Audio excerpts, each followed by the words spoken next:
الذي علم بالقلم علم الإنسان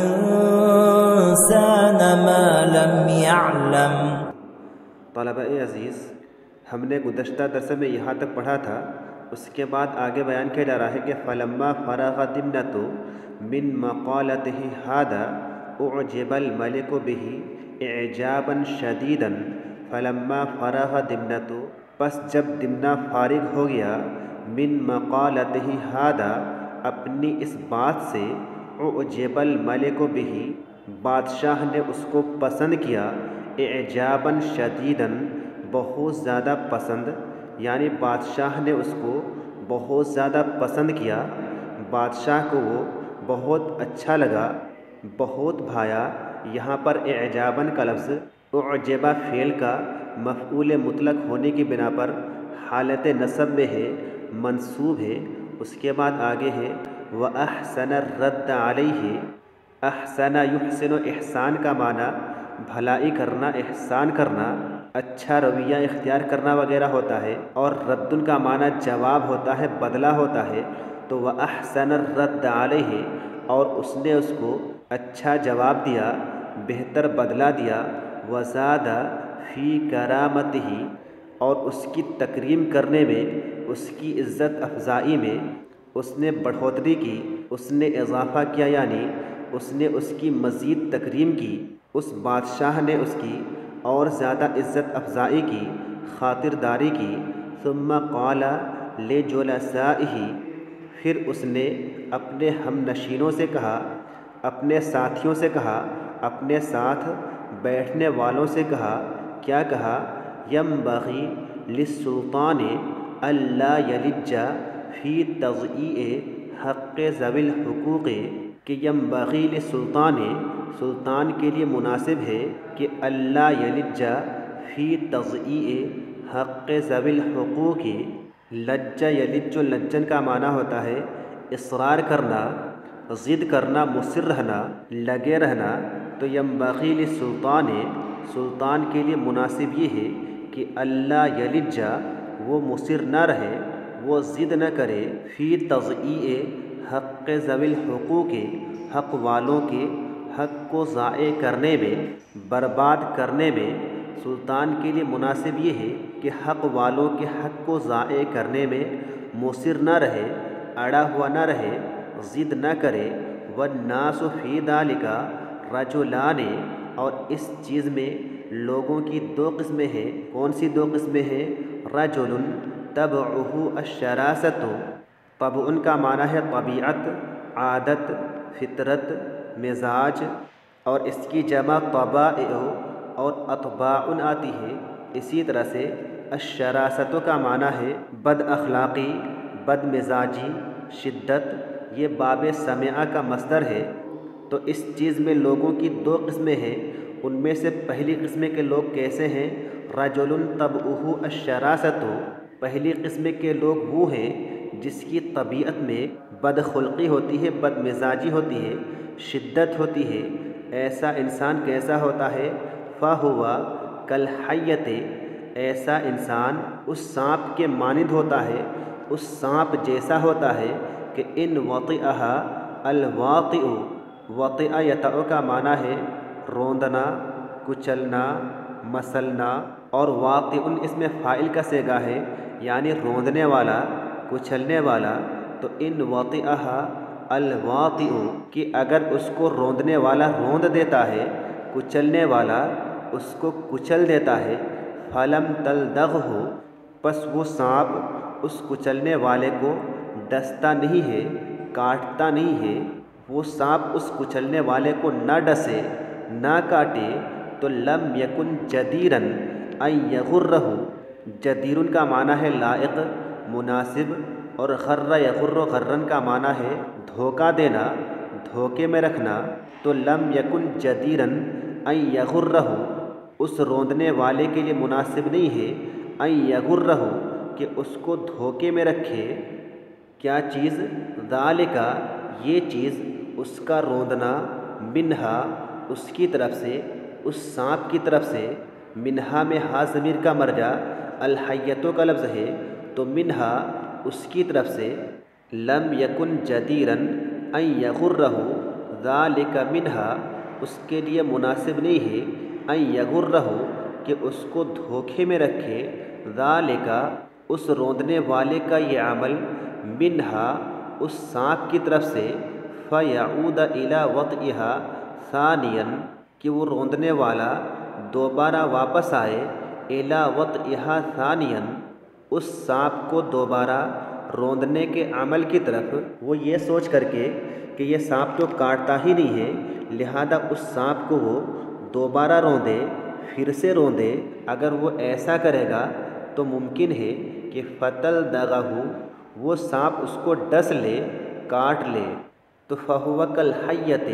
تو ایسا انسان جس کی طبیعت میں شراست ہو، ایسا انسان کیسا ہوتا ہے؟ سانپ جیسا ہوتا ہے کہ ان وطئہ الواطئ کہ اگر کوئی کچلنے والا، کوئی روندنے والا اس کو روند دیتا ہے، کچل دیتا ہے، فلم تلدغہ اور وہ سانپ اس کچلنے والے کو ڈستا نہیں ہے، کاٹتا نہیں ہے،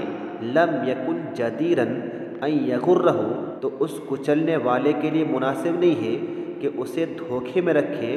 ذالک اس کا یہ عمل، منہا اس سانپ کی طرف سے کہ فیعود الی وطئہا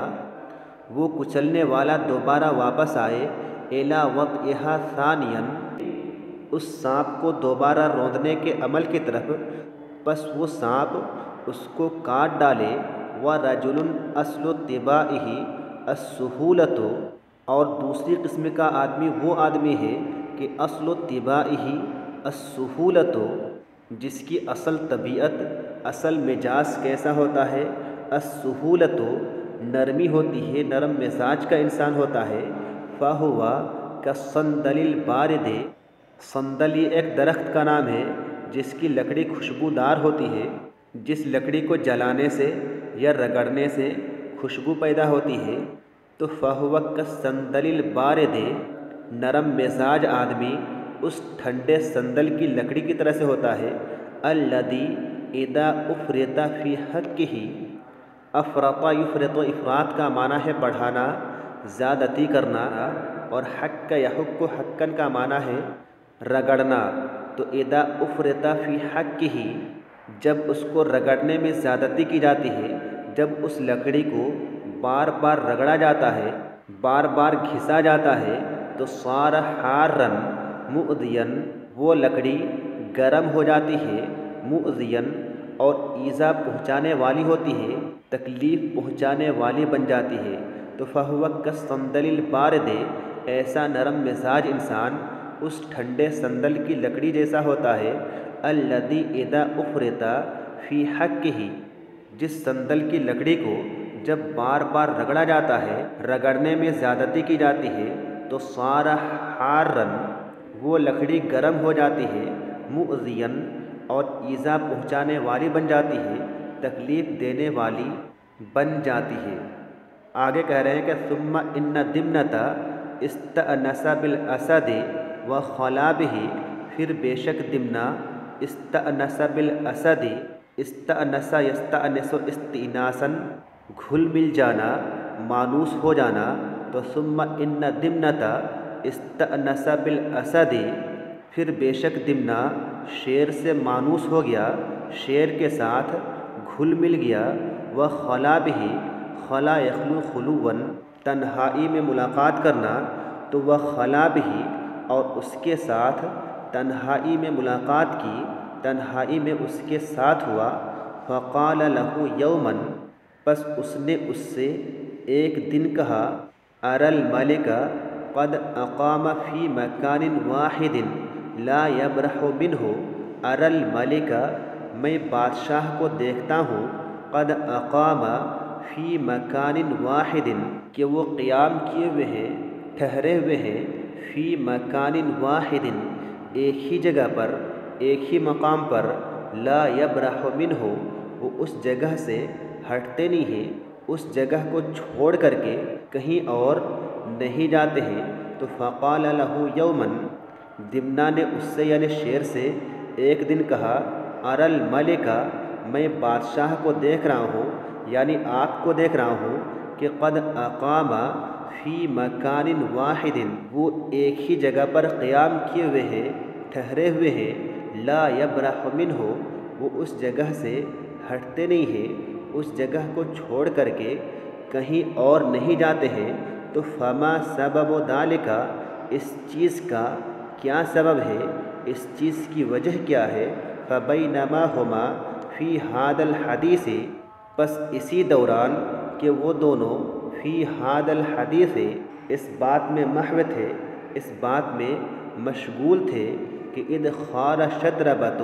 خوارا شدیدا، اتنے میں شطربہ نے ایک تیز آواز کی، شطربہ نے بڑی تیز کی آواز لگائی، فہیج الاسد، ہیج یہیج، تہییجن کا معنی ہے ڈرا دینا، مشتعل کر دینا، تو فہیج الاسد، اس نے شیر کو ڈرا دیا۔ یہاں پر ہیجہ کا فاعل ہوا ضمیر ہے، جو ضمیر لوٹ رہی ہے خوار کی طرف، یعنی اس بیل کی آواز نے، اس خوار نے شیر کو ڈرا دیا۔ وَكَرِهَ أَن يُخْبِرَ دِمْنَةَ بِمَا نَالَهُ، اور اس نے ناپسند کیا أَن يُخْبِرَ دِمْنَةَ، کہ وہ دمنہ کو بتائے، دمنہ کو خبر دے، بِمَا نَالَهُ، جو اس نے پایا تھا، جو اس کو حاصل ہوا تھا، ڈر لاحق ہوا تھا اس کے دل میں بیل کی آواز کی وجہ سے جو ڈر پیدا ہوا تھا، اس ڈر سے متعلق دمنہ کو بتانے میں اسے اچھا نہیں لگا، اس نے اس کے بارے میں دمنہ کو بتانا پسند نہیں کیا۔ وَعَلِمَ أَنَّ ذَلِكَ الصَّوْتَ قَدْ أَدْخَلَ عَلَى الْأَسَدِ رِيبَةً وَهَيْبَةً، اور اس نے جان لیا، یعنی دمنہ نے جان لیا، أَنَّ ذَلِكَ الصَّوْتَ، کہ بے شک اس آواز نے، قد ادخل علی الاسد ریبۃ وہیبۃ، تحقیق کے داخل کر دیا ہے شیر پر، کون سی چیز داخل کر دیا ہے، ریبۃ وہیبۃ، ریبۃ اور ہیبۃ دونوں کا معنی ہے خوف، ڈر، تو قد ادخل علی الاسد ریبۃ وہیبۃ، تحقیق کے اس آواز نے شیر کے اندر خوف اور ڈر داخل کر دیا ہے۔ دمنہ کو معلوم ہو گیا کہ بے شک اس آواز نے، بیل کی اس آواز نے شیر کے اندر ڈر اور خوف داخل کر دیا ہے، اس آواز کی وجہ سے شیر ڈر گیا ہے۔ فَسَأَلَهُ هَلْ رَابَ الْمَلِكَ سَمَاعُ هَذَا الصَّوْتِ، فَسَأَلَهُ، پس اس نے اس کو سوال کیا، دمنہ نے شیر سے سوال کیا، ہل راب الملک، راب یروب و روبن کا معنی ہے حیران و پریشان ہونا، تو فسألہ، اس نے اس سے پوچھا، اس نے اس سے سوال کیا کہ ہل راب الملک سماع ھذا الصوت، کہ کیا بادشاہ کو ڈرا دیا ہے سماع ھذا الصوت،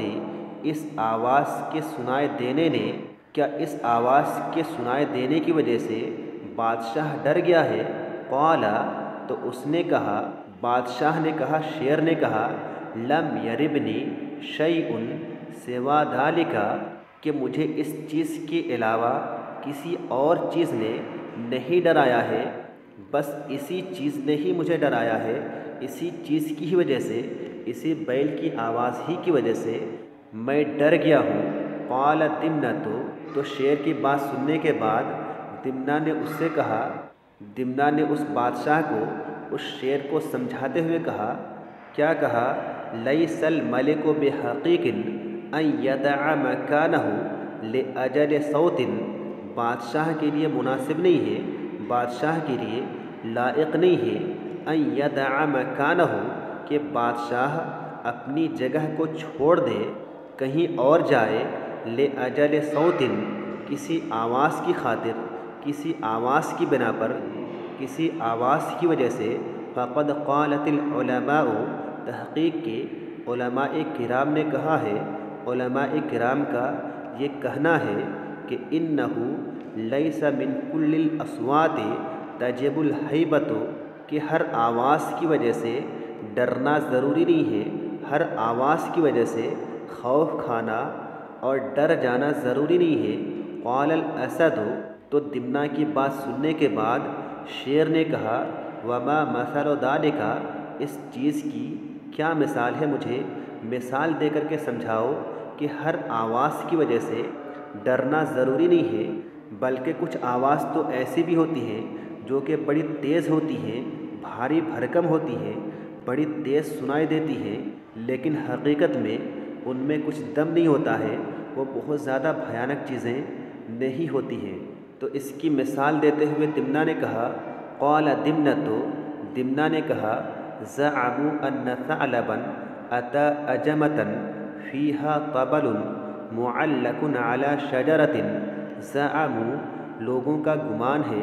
لوگوں کا خیال ہے، لوگوں کا کہنا ہے، ان ثعلبا کہ بے شک ایک لومڑی، اتى اجمة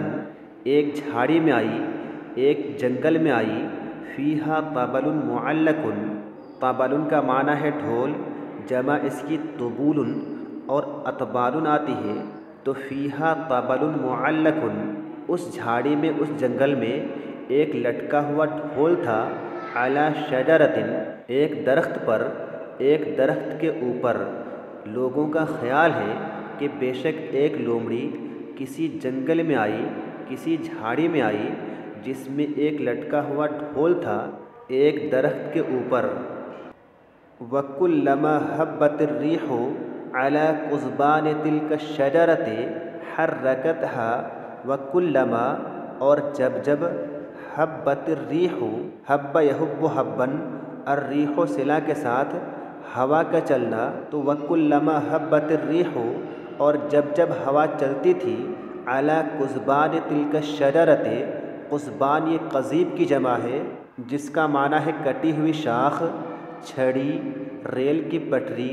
تو علی قضبان تلک الشجرۃ اس درخت کی ٹہنیوں پر، اس درخت کی شاخوں پر، حرکتھا تو وہ ہوا ان ڈالیوں کو ہلا دیتی تھی، حرکت میں لے آتی تھی۔ حرکت کا فاعل ہیا ضمیر ہے جو ضمیر لوٹ رہی ہے ریح کی طرف، اور حرکت ہا میں ہا ضمیر کا مرجع قضبان کا لفظ ہے، یعنی وہ ہوا ان ڈالیوں کو ہلا دیتی تھی، اس ہوا کی وجہ سے وہ ڈالیاں ہلنے لگ جاتی تھیں۔ تو وَكُلَّمَا هَبَّتِ الرِّيحُ اور جب جب ہوا چلتی تھی، عَلَى قُضْبَانِ تِلْكَ الشَّجَرَةِ اس درخت کی ڈالیوں پر، حرکتھا تو وہ ہوا ان ڈالیوں کو ہلا دیتی تھی، فَضَرَبَتِ الطَّبْلَ پس وہ ڈالیاں ڈھول کو مارتی تھیں، فَسُمِعَ لَهُ صَوْتٌ عَظِيمٌ جس کی وجہ سے اس ڈھول سے بڑی تیز کی آواز سنائی دیتی تھی، اس ڈھول سے بڑی تیز آواز آتی تھی۔ فَتَوَجَّهَ الثَّعْلَبُ نَحْوَهُ پس لومڑی اس ڈھول کی طرف متوجہ ہوئی، لِأَجَلِ مَا سَمِعَ مِنْ عَظِيمِ صَوْتِهِ اس عظیم آواز کی وجہ سے، اس تیز آواز کی وجہ سے جو کہ اس نے سنی تھی۔ فَلَمَّا أَتَاهُ وَجَدَهُ زَخْمًا جب وہ لومڑی اس ڈھول کے پاس آئی، وَجَدَهُ اس لومڑی نے اس ڈھول کو پایا، زخمًا بھاری بھرکم، عظیم الجثہ بڑا جسم والا پایا۔ فَلَمَّا أَتَاهُ وَجَدَهُ زَخْمًا پس جب وہ لومڑی اس ڈھول کے پاس آئی تو اس نے اس کو بہت بڑا پایا۔ فَأَيْقَنَ فِي نَفْسِهِ پس اس نے اپنے دل میں یقین کر لیا، بِكَثْرَةِ الشَّحْمِ وَاللَّحْمِ شحم کا معنی ہے چربی اور اس کی جمع شحوم آتی ہے، تو اس نے اپنے دل میں یقین کر لیا، اس سے اپنے دل میں پورا یقین ہو گیا، بِكَثْرَةِ الشَّحْمِ وَاللَّحْمِ زیادہ چربی اور زیادہ گوشت کا، اس سے پورا یقین ہو گیا کہ اس چیز کے اندر، اس ڈھول کے اندر بہت زیادہ چربی ہوگی اور بہت زیادہ گوشت ہوگا، گوشت اور چربی سے وہ ڈھول بھرا ہوا ہوگا، لہٰذا اس نے کیا کیا، فَعَالَجَهُ حَتَّى شَقَّهُ عَالَجَ يُعَالِجُ مُعَالَجَةً الشَّيْءَ کا معنی ہے کسی کام کو انجام دینے کی کوشش کرنا، اور شق یشق شکن باب نصارہ سے اس کا معنی پھاڑنا ہوتا ہے، تو فعالجہ حتی شقہ تو اس نے اس میں بہت زیادہ کوشش کی، بڑی محنت کی، حتیٰ شکہ، یہاں تک کہ اس نے اس ڈھول کو پھاڑ ڈالا، چیر ڈالا، فعالجہ حتیٰ شکہ، پس اس لومڑی نے بڑی محنت کے بعد اس ڈھول کو پھاڑ دیا۔ اس کے بعد آگے کیا ہوا بیان کیا جا رہا ہے کہ فلما رآہ اجوف لا شیء فیہ، اجوف کا معنی ہے خالی، کھوکھلا، فلما رآہ اجوف، پس جب اس نے اس کو خالی دیکھا، کھوکھلا پایا، لا شیء فیہ، کہ اس میں کوئی چیز نہیں ہے، وہ خالی چیز ہے، اس کے اندر، اس ڈھول کے اندر کچھ بھی نہیں ہے، قال، تو اس نے کہا، اس گیدڑ نے اپنے دل میں کہا کہ لا ادری لعل افشل الاشیاء اجہرها صوتا واعذبها جثتا، لا ادری، مجھے نہیں معلوم، مجھے نہیں پتہ، میں نہیں جانتا ہوں کہ لعل افشل الاشیاء، افشل یہ اس میں تفضیل کا صیغہ ہے جس کا معنی ہے سب سے ناکام، سب سے بیکار، لعل افشل الاشیاء، مجھے نہیں پتہ کہ سب سے بیکار چیز، سب سے ناکام چیز کیسی ہوتی ہے، کون سی چیز ہوتی ہے، اجہرها صوتاً، جو کہ آواز کے اعتبار سے زیادہ تیز ہوتی ہے، جس میں آواز زیادہ آتی ہے، واعظمها جثتاً، اور جو کہ جسمانی اعتبار سے عظیم ہوتی ہے، بڑی ہوتی ہے، جس کا جسم کیسا ہوتا ہے، بڑا ہوتا ہے، عظیم ہوتا ہے۔ یہاں پر اس عبارت میں صوتاً اور جثتاً یہ دونوں کلمات منصوب ہیں، حالت نصب میں ہے، صوتاً پڑھا جا رہا ہے، اسی طرح سے جثتاً پڑھا جا رہا ہے، کیونکہ یہ دونوں کلمات تمییز واقع ہیں، لہٰذا تمییز واقع ہونے کی بنا پر یہ دونوں کلمات منصوب ہیں، حالت نصب میں ہیں۔ تو آج کے لیے بس اتنا ہی۔ السلام علیکم ورحمۃ اللہ وبرکاتہ۔